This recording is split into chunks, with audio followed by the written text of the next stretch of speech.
আমাকে এত কিছু খাইতে দিয়ে নকশিকোনা নিচে কি খাই দেখো।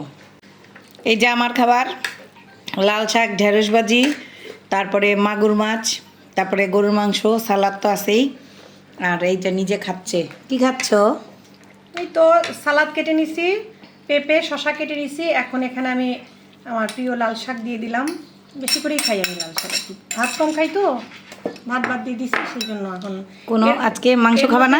হচ্ছে না না মাংস না, মাংস নিতে ইচ্ছা করতেছে না।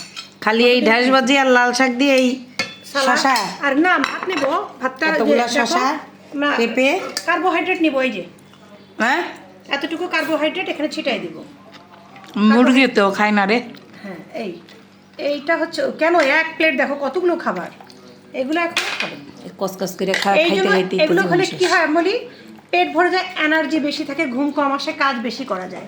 আমি ঘুমাতে চাই না, আমি কাজ বেশি করতে চাই, সেই জন্য আমি এইভাবে খাবার খাওয়া শুরু করে দিয়েছি। মানে আমি আর এনার্জিও লাগে না, আমি ঘুমাইতেও চাই, কাজও করতে চাই, আমি এতগুলো খাইতে চাই।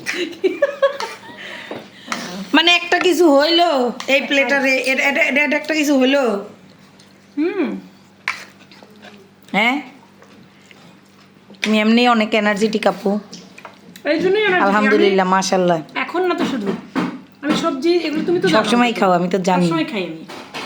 আমারও সবজি খাওয়াই, মাংস কতগুলো দিয়া। সুস্থ আচ্ছা ঠিক আছে, সবজি খাই, সুস্থ থাকি।